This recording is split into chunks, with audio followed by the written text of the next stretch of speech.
বিয়ের 8 মাস হয়ে গেছে, কিন্তু এখনও পর্যন্ত বোনের বাড়ি যাওয়ার সময়ই পাইনি।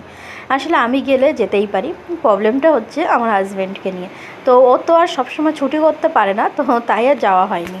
আমরা বোনের বাড়িতে যাব, মানে শিওর ছিলাম না, বোনকে সেটা বলেও ছিলাম, কিন্তু আমার বোনাই মানে আমরা যাওয়ার আগেই বাজার করে রেখেছিল, তো তাই সেই কারণে আমাদের যেতেই হলো। বোর অফিস থেকে ওই 7:30টায় বাড়ি এসেছিলো, তারপরে 8টায় বাসে নৈহাটি, তারপর ট্রেনে। তো বোনাই অবশ্য আমাদের স্টেশন থেকে নিয়ে এসেছিলো।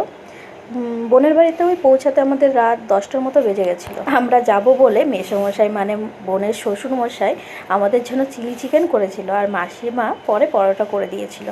তো খাওয়া দাওয়ার পর ওই 4জন মানে 12টা পর্যন্ত লুডো খেলেছিলাম। সকালে স্নান করে ছাদে ব্রাশ করতে গেছিলাম।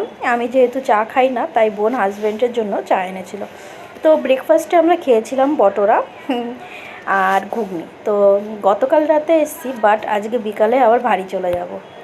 দুপুরে মাসিমা আমাদের জন্য মসুর ডাল, বেগুন ভাজা, আলু ফুলকপি দিয়ে চিংড়ি মাছ, সর্ষে কাতলা, আর বোন অবশ্য চিকেন কষাটাও করেছিল, আর ছিল হচ্ছে ছানার পায়েস আর আইসক্রিম। তো রান্নাগুলো দারুণ হয়েছিল। আর জানো তো, আমার বোন চিকেনটা দারুণ রান্না করে। তো একটা জিনিস তোমাদের বলতেই ভুলে গেছি, চিকেনটা বোন আর রাহুল দুজনেই রান্না করেছিল।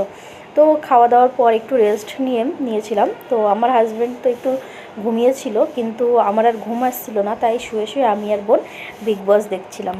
জানো তো, আমাদের বিয়ের আগে আমি আর বোন একসঙ্গে বিগ বস দেখতাম, আর আমাদের পছন্দ মানে সেমই ছিল। কিন্তু এই সিজনটা আমাদের মানে আমার আর আমার বোনের পছন্দটা সম্পূর্ণই আলাদা। তো ওর গৌরবকে ভালো লাগে, আর আমার তানিয়া মিত্তলকে ভালো লাগে। তো তোমাদের কাছে একটু অবাকই লাগবে, কিন্তু আমার ভালো লাগে। তারপর ওই বিকেল 5টার মতো বাজে, তখন বেরিয়েছিলাম বোনদের বাড়ির থেকে।